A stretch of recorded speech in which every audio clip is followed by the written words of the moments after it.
everybody, CW here. We'll do a little bit of reloading. I want to load up some Super 350 Legends. I got some bullets a while back. They're made by Interceptor. They've been around a little while, and they were one of the first companies to come out with these fluid technology bullets, meaning the screwdriver bullets that you see from Lehigh Defense. It's the same technology, a little bit differently applied. They choose to make their bullets out of a composite of copper dust and a polycarbonate epoxy type material. Let me zoom you in here. Here is the bullets we're going to be using. This is a 56 grain ARX bullet with 3 flutes in it. Now this is not a pre-fragmented bullet. It's solid, it stays solid, it holds together. I've shot some of these and they just blow right through the target cardboard, you know, the foam target backers at the gun range. They're going so fast that they don't even peel off the paint on the shoot and see targets. You know how the shoot and see targets are designed to take a bullet and then leave a big splatter. It looks like a splatter, so you can see the bullet holes. In reality, all they're doing is it's black paint that's flaking off, leaving a yellow bottom or base that's there that they paint the target with first. These are going so fast, they just cut a hole. They just zip right through and just cut a hole. I need to chronograph them, but I believe they're going to be going 3,000 or so feet per second. Pretty cool. So we're going to load them up with some Enforcer powder from Ramshot. If you haven't seen this powder, this is one of the finest ball powders you're ever going to see.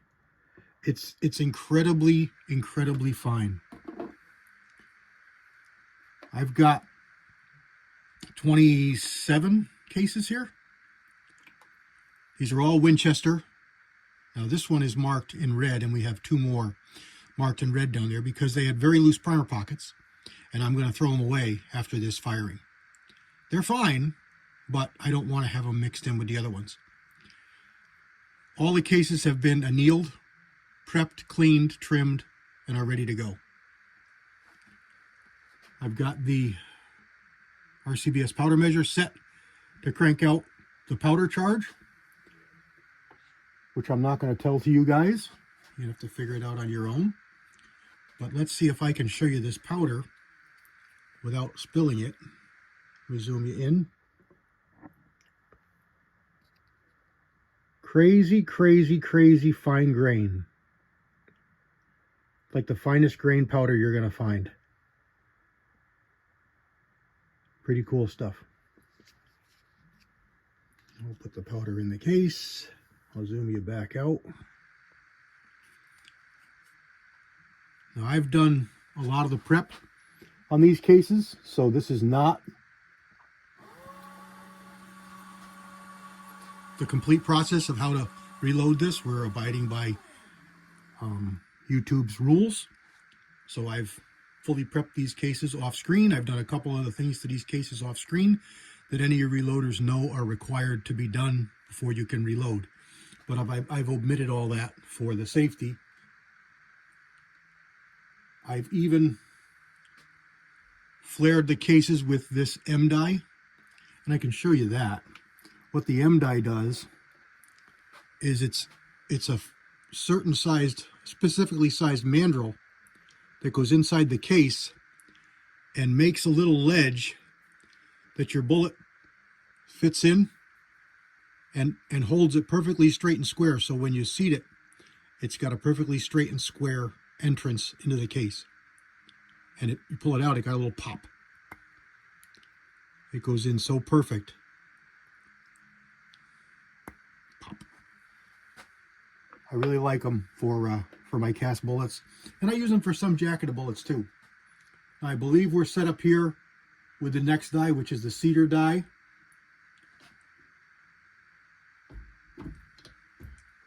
And the last die in line here, I went back to the American 8, is a CH taper crimp die. I don't like to crimp these with a roll crimp because, number one, this cartridge doesn't call for that because it head spaces off the mouth. And number two, I don't want an aggressive crimp on this bullet. But there it is. So there's our Winchester head stamp, 350 Legend brass.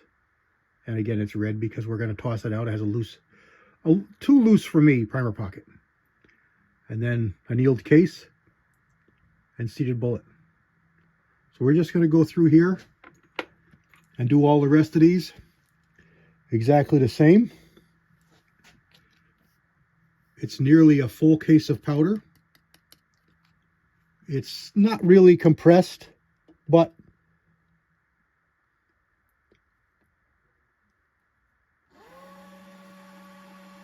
slightly. So I'm going to call it 100% powder density. And I'm sorry I don't have a light on this press, but I don't. Seat the bullet, crimp it. There you go. There's another bullet. Perfect and ready to go. We'll get out on the range and we'll get the chronograph, and I think you're going to be amazed. I really want to take a coyote with these. And we'll do one more, and then I'll put you in speedy mode and I'll burn through the rest of these. I'll adjust the camera for position. Hopefully you can get a little bit of better view.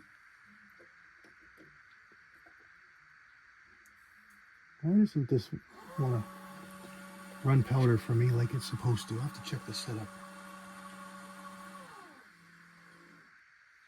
Bullet started perfectly straight, seated, and crimped. And there we go. Makes a really nice looking load. There we go. Let me get you repositioned and in speedy mode. Stand by.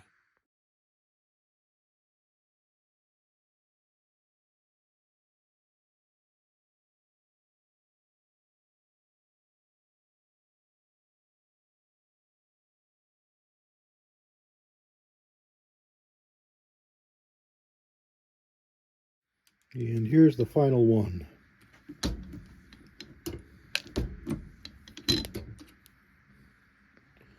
So we've got all of our cases loaded.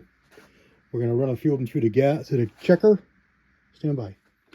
Just got a Lyman checker here. Just a couple of these I wanted to look at because I knew they were going to be. They go right in and they're nice, but they're a little bit snug through the body. But I think it's going to be fine. I don't think we're going to have any problems with them. They go right in. They're nice below flush. This is a little bit tighter than the chamber. Some go right in. It's all the case through the neck.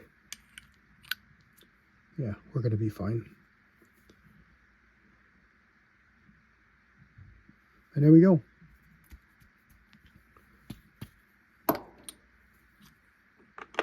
Get to the range.